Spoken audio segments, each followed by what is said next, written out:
না উঠো, তোমার শাস্তি শেষ। আহানা চোখ রাঙিয়ে কিছুক্ষণ চেয়ে থেকে মুচকি হেসে দিয়ে শান্তর হাত ধরে টান দিয়ে নিচে ফেললো ওকে। আহানার হাতের বাঁধনও খুলে গেছে ততক্ষণে। আল্লাহ, আমার নাক। বেয়াদব মেয়ে কোথাকার, নাক মনে হয় ফেটে গেছে আমার। আহ, আহানা নিচের থেকে হাত দিয়ে কাদা নিয়ে শান্তর সারা মুখে মাখিয়ে দিল হাসতে হাসতে। ছি, এসব কি করছো? থামো। ইয়াক। আর ভিজাবেন না আমাকে। আহানা উঠে গিয়ে মোটর আবার চালু করে দিল। তারপর এক দৌড়ে পালাতে যেতে নিতেই শান্ত উঠে এসে আবার ওর হাত মুঠো করে ধরে ফেললো। আমাকে কাদা লাগাইছো, আমি তোমাকে এমনি এমনি ছেড়ে দিব? শান্ত আহানার হাত দুটো চেপে ধরে ওকে দুম করে কাদার সাথে লাগিয়ে ধরল। সে হলো মিস আহানা, চিৎকার করবেন না। আহানা শান্তর হাত ছাড়ানোর চেষ্টা করে যাচ্ছে, শান্তর সাথে পেরে উঠছে না। কি বলবে সেটাও জানে না। শেষে শান্ত হেসে দিয়ে হাত ছেড়ে দিল ওর। দুজনে কাদায় পড়ে ভূত হয়ে গেছে। পানিতে আবার সব কাদা চলে গেছে গায়ের থেকে। হইছে, আজকের জন্য ফাইট অফ। যাও, জামা চেঞ্জ করে আসো, আমিও যাই। শান্ত চুল ঝাড়তে ঝাড়তে চলে গেল। আহানার মন চাচ্ছে হাত পা ছড়িয়ে কাদা শুরু করে দিতে। এই ছেলেটা তো বেয়াদব কেন? সে আশ্রমে ফিরে আসতে দেখলো তন্নি সহ আরো অনেকে কোমরে হাত দিয়ে ওর দিকে চেয়ে আছে।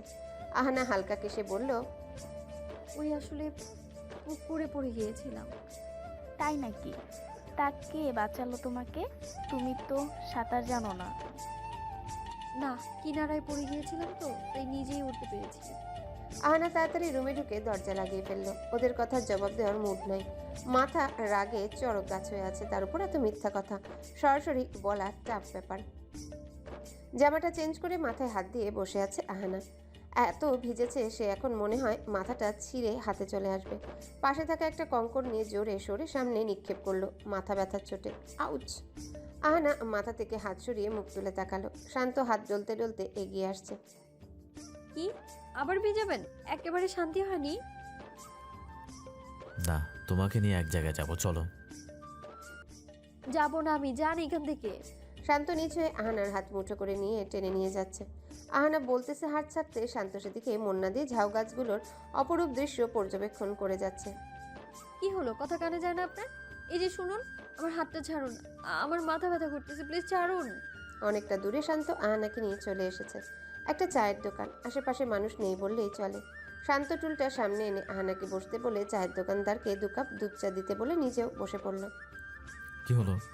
বসো, চা খাওয়াতে এনেছি তোমাকে। বলছিলাম না একসাথে চা খাবো? আহানা ভ্রুকুচকে টুল টেনে বসলো। শান্ত বিস্কিট নিয়ে আহানাকে এক প্যাকেট ধরিয়ে দিয়ে নিজেও কাপুস গুপুস করে খেয়ে যাচ্ছে। আহানা প্যাকেট খুলে একটা বিস্কিট খেয়ে বাকি বিস্কিট লুকিয়ে ফেললো। ঢাকায় গিয়ে সেটা খেয়ে ভার্সিটিতে যাওয়া যাবে, ভাত বেঁচে যাবে এই ভেবে লুকালো। শান্ত হাত থেকে বিস্কিটের গুঁড়া ঝাড়তে ঝাড়তে বলল, আরেক প্যাকেট কিনে দিব, আপাতত এই প্যাকেট খাও, আমি জানি তোমার খিদা পেয়েছে। আহানা একটা ভাব ধরে লুকিয়ে রাখা বিস্কিটের প্যাকেটটা বের করে খাওয়া ধরলো। শান্তর বুক ফেটে হাসি পাচ্ছে। অনেক কষ্টে হাসি থামিয়ে চায়ের কাপ নিতে গেল। আহানা তো চা পেয়ে মহাখুশি মনে হয় আকাশের চাঁদ হাতে পেয়েছে। গরম গরম পুরো 1 কাপ চা 3 সেকেন্ডে শেষ করে ফেললো সে। শান্ত থ হয়ে ওর মুখের দিকে তাকিয়ে আছে। তারপর তার কাপে এক চুমুক দিয়ে দোকানের দ্বারের দিকে তাকিয়ে বলল, মামা, আরো 2 কাপ চা দেন। আহানা চমকে ওর দিকে তাকিয়ে আছে। আরো 2 কাপ কেন? কার জন্য? আমার আর তোমার জন্য। এই 1 কাপে আমার মাথা ব্যথা গেলেও তোমার যাবে না, তাই বললাম আরো 2 কাপ। যেভাবে গরম গরম চা শেষ করছো, বাপরে বাপ। দোকানদার চা বানাচ্ছে। আহানা টুল থেকে উঠে একটু দূরে হাঁটতে গেল। দুপাশে পুকুর, সম্ভবত কারো মাছ চাষ করার পুকুর। আহানা কিনারায় গিয়ে পুকুরের দিকে এক নজর চেয়ে রইল। মাছ আর মাছ, তাহলে ঠিক ধরেছিলাম, এই পুকুরগুলো মাছ চাষ করা হয়। বিকাল না হয়ে যদি সকাল হতো, আমি এই পুকুরেই নেমে মাছ ধরতাম। হ্যাঁ, আর মালিক এসে কান ধরে টানতো। জি না, মালিক হলেন মানিক হন। মালিক হলেন মানিক হক। উনি আমার বাবার বন্ধু। উনি আমাকে কোলে করে পুকুরে নামাবে, বুঝছো?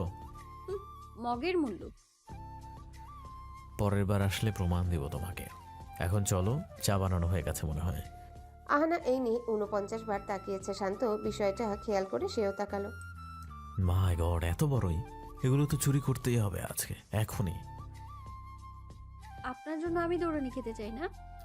তোমাকে বেশি কিছু করতে হবে না, আমি গাছ নাড়া দিব, তুমি ওড়না ধরে দাঁড়িয়ে থাকবে। হ্যাঁ, গাছ নাড়ানো এত সোজা আর কি। কি বলো? আমি রেগুলার জিমে যাই, আমার কাছে এসব কিছুই না। তুমি আমার বডি দেখছো? মনে হয় দেখো নাই, একদিন দেখাবো। Shut up. আপনার বডি এলিনাকে দেখান, আমার এত শখ নাই। কথা হলো গিয়ে বড়ই গাছটার মালিক হলেন গিয়ে আক্কাস মিয়া। উনি অনেক সম্মানীয় একজন মানুষ, তার রাগ কপালে থাকে। কপালে মানে? আমি তো জানতাম রাগ মানুষের মাথায় থাকে। আরে কপালে মানে হলো উনি রেগে গেলে ওনার কপাল 6 ভাগে ভাগ হয়ে যায়। সাগরের ঢেউয়ের মতন অদ্ভুত লাগে তখন। তুমি দেখলে নির্ঘাত ভয় পাবা। আচ্ছা তো তো মানে শোনো, আমি বলছি তুমি ওড়না ধরে দাঁড়াবা, ওনার পেয়াদার আশা ধরলে আমরা দুজনে পশ্চিম দিক দিয়ে দৌড় মারবো, ওকে? কিন্তু আমরা তো এসেছি উত্তর দিক থেকে। আরে গাথি, পশ্চিম দিক দিয়ে শর্টকাট রোড আছে, আশ্রমে 5 মিনিটেই যেতে পারবো। আচ্ছা তাহলে চলুন, বড়ই খাবো। এক শর্তে। কি? আমার সাথে আজকে ঢাকায় ফিরে যেতে হবে তোমাকে। পারবো না, আমার শরীর ঠিক লাগতেছে না, আমি কাল যাব। ও শিট, একটা কথা তো তোমাকে বলতে ভুলেই গিয়েছিলাম আমি। মিষ্টির আম্মু নাকি তোমাকে কল করছিল, ধরো নাই কেন? কই, কখন কল করেছে? ফোন তো বাজলো না। আমাকে তো বললো। কি বললো? বললো মিষ্টির কদিন বাদেই পরীক্ষা শুরু, তুমি যেন কাল সকাল থেকে টিউশনি শুরু করো। সত্যি বলছেন নাকি মিথ্যা? আরে মিথ্যা বলে আমার লাভ কি? থাক, যেও না। আর একদিন মিস দিলে মিষ্টির মা তোমার টিউশনি অফ করে দিবে। আমার কি? আরে না, ঠিক আছে, আমি যাব আপনার সাথে। আচ্ছা তাহলে চলো, বড়ই নিব। শান্ত বড়ই গাছের নিচে এসে আহানাকে বলল ওড়না খুলো, হাতে ধরতে। আহানা ভ্রু কুচকে চেয়ে আছে ওর দিকে। কি তোমার চুল আছে না? তুমি তো বললা ওড়না না থাকলে সেফটি হিসেবে কাজ করে চুল, তো এখন এমন করে চেয়ে আছো কেন? আহানা ওড়না খুলে চুল সামনে এনে ওড়না লম্বা করে ধরল। শান্ত হাত লাগে একটু ঠেলা দিতেই বড়ইয়ের বৃষ্টি শুরু হয়ে গেল। আহানা ইয়া বড় হা করে তাকিয়ে আছে। দেখছো, এটাকে বলে ছেলেদের পাওয়ার। তোমরা মেয়েরাই গাছের পাতাও নড়াতে পারবে না, বুঝছো? ঢং কম করেন, গাছ নাড়ানো বড় কোনো ব্যাপার না, ওকে? তো তুমি নাড়িয়ে দেখাও তাহলে। আমি কি বলছি আমিও পারি? হুঁ, আমি তো বলছি অন্য ছেলেরাও পারে। কে রে? কে ওখানে? চোর চোর চোর! আনা দৌড়াও! আহানা ওড়নাতে গিট্টু দিয়ে দৌড়ানো শুরু করে দিল। আহানার স্পিড ছিল শান্তর চেয়েও কম। শান্ত থেমে ওর হাত ধরে দৌড় দিল। দুজনে দৌড়াচ্ছে তো দৌড়াচ্ছে। আশ্রমের একটু কাছে এসে থামলো। শান্ত হাঁপাতে হাঁপাতে একটা গাছের সাথে লেগে গেল। আহানাও হাঁপিয়ে গেছে। দুজনেই হেসে দিল একসাথে। শান্ত হাসতে হাসতে মাটিতে বসে পড়ল। আহানার হাত ধরে ওকেও বসিয়ে দিল। না, ভাগ করো, 40% তোমার, 60% আমার। মানে কি, আপনার 50% আর আমারও 50%? ইস, কত শখ! আমি গাছ না নাড়ালে তুমি বড়ই পেতে না। আমি ওড়না না ধরলে সব মাটিতে পড়তো, আর আপনি বড়ই কুড়ানোর সময়ও পেতেন না। পেয়াদা এসে কেলানি দিত ততক্ষণে আপনাকে। আচ্ছা, তোমার 48%, আমার 52%। না, হবে না, 50-50। আমার বোন মিথুকে দিতে হবে, বাচ্চা মেয়েও, তাকে কম দিলে হয়? আমাকেও তো আশ্রমের কত বাচ্চাকে দিতে হবে। ওকে ফাইন, 50-50 যাও। ভাগ করা শেষে আহানা উঠে পড়ল। যাও, সন্ধ্যায় রেডি হয়ে থাকো। মোহনগঞ্জ এক্সপ্রেস 6:10 প্ল্যাটফর্মে আসবা, আমরা সেখান থেকে উঠবো। ঠিক আছে, বাই। আহানা চলে গেল আশ্রমের দিকে। শান্ত তার বাসার দিকে ফিরে গেল। সন্ধ্যায় আহানা সবার থেকে বিদায় নিয়ে গেটের বাইরে পা রাখতেই শান্ত এসে দাঁড়ালো ওর সামনে। আপনি এখানেই ছিলেন? হ্যাঁ, মায়ের কবরটা দেখতে গিয়েছিলাম। ও। চলো যাই। শান্ত আহানার হাত ধরে হাঁটা ধরল। এই হাত ছুড়ুন, সবসময় আমার হাত ধরেন কেন আপনি? ফাইন, পেছন থেকে কোনো বখাটে টান মারলে বইলো, শান্ত please help me, save me please. অলক্ষণে কথা কেন বলেন এত? হইছে, থামো আর খেতে নামো, লেট হয়ে যাবে তোমার সাথে ঝগড়া করতে গেলে। খেতে নেমে আহানা চুপচাপ হেঁটে চলেছে। শান্ত এতক্ষণ চুপচাপ ছিল। হঠাৎ থেমে গিয়ে পকেট থেকে সিগারেট একটা নিয়ে ধরালো। এখন দেরি হয় না? চুপ, আমি সব পারবো, তুমি কিচ্ছু পারবে না, বুঝছো? চলো এখন। প্ল্যাটফর্মে পা রাখতেই ট্রেন এসে গেল। শান্ত আহানাকে নিয়ে ট্রেনের কেবিনে ঢুকলো। একটা ছেলে জানালার সিটে বসে আছে। এই যে ভাই, ওইটা আমাদের সিট, সরে বসো। আমি জানালার পাশে সিটে বসবো প্লিজ। আমার পাশে যে এই মেয়েটা আছে না, ওর বমি করার অভ্যাস। এখন তুমি কি চাও ও ট্রেনের ভেতর বমি করুক? ছেলেটা শান্তর কথা শুনে চোখ কপালে তুলে তড়িঘড়ি করে তার নিজের সিটে ফিরে গেল। এই মিথ্যে কেন বললেন আপনি? আমি বুঝি বমি করি? তো এটা না বলে কি বলতাম আমি? জানালার সিট খোয়ানো যায় না কোনো মতেই না। তুমি না বসলে বলো, আমি জানালার পাশে বসবো। না, আমি বসবো। বসো, যাও। এনাও ধরো, সিগারেটটা হাতে রেখো, আমি দোকান থেকে পানি কিনে আনতেছি। এটা ফেলে দেন, আমাকে দিচ্ছেন কেন? এই সিগারেটের দাম জানো তুমি? হাতে নিয়ে বসে থাকো চুপচাপ। শান্ত ব্যাগটা তার সিটের উপর রেখে পানির জন্য চলে গেল। আহানা সিগারেটটার দিকে তীক্ষ্ণ দৃষ্টিতে তাকিয়ে আছে। এদিক ওদিক একবার চোখ বুলিয়ে নিল। পাশের ছেলেটা ফোনে গেমস খেলছে, আর সামনে দুইটা মেয়ে, একটা ছেলে, তারা ব্যাগ রেখে কোথায় যেন গেছে মাত্র। আহানা সুযোগ বুঝে সিগারেটটা আবারও দেখতে, এটা মানুষ কেন খায়, এটার ধোয়া মুখের ভেতর নিলে কেমন ফিলিং হয়, এটা জানার খুব শখ আহানার। আর এখন মোক্ষম সুযোগ, এই সুযোগ হাতছাড়া করা যায় না। টুপ করে মুখে নিয়ে নিল সে সিগারেটটা, শান্তর মতো করে এক টান দিয়ে আবারও বের করলো। কিন্তু না, যতটা সহজ মনে করেছিল ততটা সহজ না বিষয়টা। মুখের ভিতর মনে হয় আগুন লেগেছে, দম বন্ধ হয়ে আসতেছে, সাথে মনে হয় সব পুড়ে ছারখার হয়ে যাচ্ছে। মুখ থেকে ধোয়া সব বের করে কাশতে কাশতে আহানার নাকের পানি চোখের পানি একসাথে হয়ে গেল। পাশে থাকা ছেলেটা ফোন থেকে চোখ তুলে চেয়ে আছে ওর দিকে। মেয়ে মানুষ সিগারেট খায় তা লাইভ দেখে নিল, এমন জানলে সে আগে একটা ছবি তুলে নিত আর ফেসবুকে পোস্ট করত। শান্ত পানির বোতল আর চিপস চকলেট নিয়ে এসে আহানার অবস্থা দেখে তাড়াহুড়ো করে সব হাত থেকে সিটের উপর রেখে আহানার মাথায় হাত বুলিয়ে বলল, কি হয়েছে, এমন কাশছো কেন? পানি খাবে? আপনার জিএম আপনার অবশিষ্ট সিগারেটটা খেয়ে নিয়েছে। কথাটা শুনে শান্ত চোখ কপালের সাথে লাগিয়ে আহানার হাত থেকে সিগারেটটা ফেলে পানির বোতল নিয়ে ওকে পানি খাওয়ালো। পকেট থেকে টিস্যু নিয়ে দিল ওকে। ভাই আমার গার্লফ্রেন্ড না, ওকে? আহা না, তোমার কি মাঝে মাঝে ভূতে ধরে? আরে ম্যাড, মেয়ে হয়ে সিগারেট টেস্ট করছো, এটার ইচ্ছা জাগছে তোমার? এখন হলো তো, মেয়েদের সব স্যুট করে না, জানো না তুমি? আহানা মুখ মুছে শান্তর দিকে মুখ তুলে তাকালো। চোখ মুখ রেড ভেলভেট কেকের মতো হয়ে গেছে। শান্ত ফিক করে হেসে দিয়ে বলল, আমি দিনে 6-7টা খেলেও আমার অবস্থা এমন হয় না, আর তুমি কিনা একটা অর্ধেক খেয়ে চোখ মুখের এই অবস্থা করলে। আর খাবা? জীবনেও না। গুড। ভাই, হ্যাঁ বলো ভাই। পাবজি খেলবো আমার সাথে? তাই নাকি? তাহলে তো ভালোই হয়, চলো খেলি। শান্ত আর ছেলেটা পাবজি খেলে যাচ্ছে তো যাচ্ছে। আহানা মুখ গোমরা করে একবার ওদের দেখছে, আবার সামনে থাকা মেয়েগুলোকে দেখছে, আবারও বাইরে তাকাচ্ছে। অন্ধকারে বাইরে তাকিয়ে লাভ নেই, কোনো কিছুই দেখা যায় না। আহানা বসে থাকতে থাকতে কখন যে ঘুমিয়ে পড়ল। এই যে ভাইয়া, হ্যাঁ, বলো আপু। আপনার গার্লফ্রেন্ড ঘুমিয়ে পড়েছে, মাথার জানালার বাইরে চলে গেছে। টেনে কাছে নিয়ে আনেন, না হলে বিপদ হতে পারে। শান্ত সাথে সাথে পাশে তাকিয়ে দেখলো, তাই তো। ওকে টেনে কাছে নিয়ে আসলো। আহানা ঘুমের ঘোরে শান্তর কাঁধে মাথা রেখে হাত নিয়ে ওর বুকের উপর রাখলো। মেয়েগুলো মুচকি হেসে তাদের কাজে মন দিল। শান্ত লজ্জা পেয়ে ওর হাতটা নিয়ে ওর হাঁটুর উপর রাখলো, তারপর আবারও গেমস খেলায় মন দিল। ঢাকায় ফিরতে ফিরতে রাত 9টার উপর বেজে গেল। বিড়াল যেমন সাউন্ড করে খাবার খায়, ঠিক তেমন করে কে যেন খাবার খাচ্ছে। ঘুমের মধ্যে বেশ ভালোই টের পাচ্ছি আমি। আহানা চোখ খুলে পাশে তাকালো। শান্ত চিপস খাচ্ছে দেখে মনে হচ্ছে ভাতে লোকমা ধরে খাচ্ছে, পেটুক কোথাকার।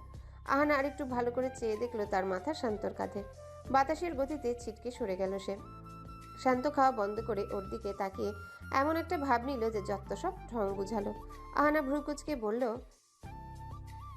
আমাকে কি বললেন? তুমি যেটা ভাবলে সেটাই বললাম। ধরো।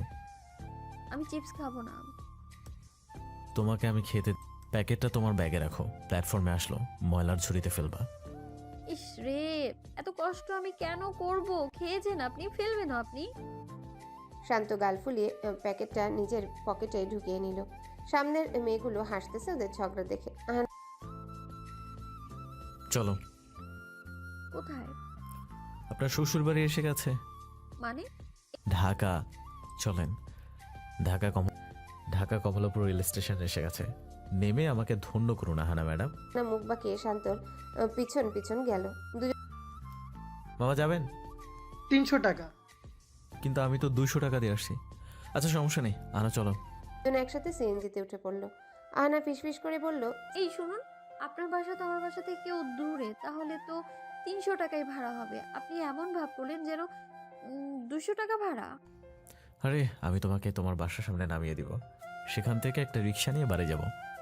সোজা আমার বাসায় সিএনজি যাবে না, ভিআইপি এরিয়া তো। আমি বুঝি ভিআইপি? ভিআইপি 2 কারণে বোঝানো হয়: 1, কোনো পলিটিশিয়ান বা নেতা হলে; 2, টাকার জোর থাকলে। আপনার কোনটা? 2 নাম্বারটা। চুপ। সিএনজি থেকে নেমে শান্ত পকেটে হাত দিতে আহানা 200 টাকা লোকটাকে দিয়ে এক দৌড় দিল। আরে আহানা, আমি দিতাম, তুমি দিচ্ছ কেন? আপনার 2000 টাকা তো শোধ করতে হবে তাই না? আহানা মুচকি এসে চলে গেল। আমার টাকা আমাকে ফেরত দিয়ে আমার এই ঋণ পরিশোধ করছো? বোকামে। শান্ত রিক্সার খোঁজে হাঁটা ধরল। এই যে শুনুন, শান্ত থেমে গিয়ে পিছন ফিরে আহানার দিকে তাকালো। তোমাকে বলছি না আমাকে এমন করে ডাকবা না, তুমি কি আমার বউ? চা খাবেন? সেটা হলে তো ভালোই হয়। তোমার মতো জঙ্গলিকে এত দূর সহ্য করে নিজের কাঁধে ঘুমাতে দিয়ে এনেছে।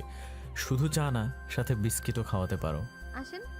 শান্ত ছুটতে আহানা আবারও থামিয়ে দিল ওকে। আবার কি? যান, দুধের গুঁড়ি আর চা পাতা আনেন, পাশে নেই। এই নেন 100 টাকা, মিনি প্যাকেটগুলো আনবেন। তুমি এমন করে আমার টাকা ফেরত দিচ্ছ? হুম। শান্ত তার হাতের ব্যাগটা আহানার হাতে দিয়ে চলল বাজার করতে। নিজেকে আজ সদ্য বিবাহিত মনে হচ্ছে। নতুন বউ বলল, এই যে শুনুন, বাজার করে আনুন। আহানা ব্যাগ এনে বিছানার উপর রেখে চায়ের পানি বসালো চুলায়। চুলে খোপা করে 1 গ্লাস পানি নিয়ে খেলো। শান্ত যে বিস্কিট কিনে দিয়েছিল সেটা বাটিতে করে টেবিলে এনে রাখলো সে। দরজার দিকে তাকাতেই দেখলো শান্ত এসে গেছে। নাও ধরো। আহানা কিছু না বলে সেগুলো নিয়ে রান্নাঘরে চলে গেল। শান্ত একটা বিস্কিট খেতে খেতে খাটে বসে ফোন দিয়ে নওশাদকে কল করে বলল বাইক নিয়ে আসতে, রিক্সা না এদিকে। আহানা চা নিয়ে এসেছে। শান্ত চায়ের কাপটা নিয়ে হেসে আহানার দিকে তাকিয়ে বলল, তোমার সাথে চা খেতে খেতে কফির স্বাদই ভুলে গেছি আমি।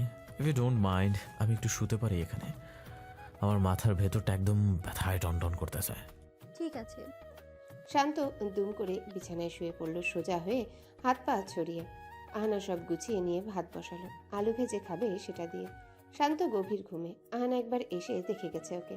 আবার দেখতে এসে চলে যাওয়ার সময় দেখলো শান্ত ঘুমের মধ্যে মাথার চুল টানছে। আহানা একটু একটু করে কাছে গিয়ে দেখলো শান্ত এত জোরে টানছে, মনে হয় মাথা ছুটিয়ে ফেললো বুঝি এখনই।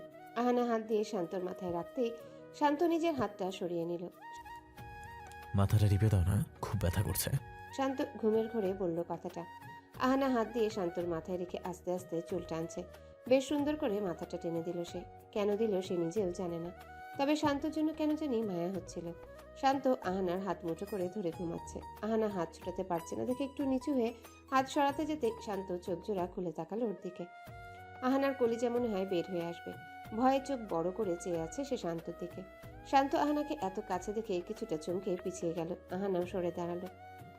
আহানা দরজা খুলো, আমি নওশাদ। আসতেছি ভাইয়া। আহানা গিয়ে দরজা খুলল। নওশাদ পকেটে হাত ঢুকিয়ে দাঁত কেলিয়ে উকি দিল রুমের ভেতরের দিকে। কিরে শান্ত, এখানেই থাকবি মনে হয় আজীবন? আমি যাই তাহলে। আরে না থাক, আসতেছি। শান্ত উঠে ব্যাগ হাতে নিয়ে নওশাদের সাথে বেরিয়ে গেল। বাইকে বসে নওশাদের পিঠে মাথা রেখে ঘুমানোর চেষ্টা করছে সে। ঘুমের নেশাটা ভালো করে ধরেছে তাকে। আহানা ভাত খেয়ে নিয়ে শুয়ে পড়ল।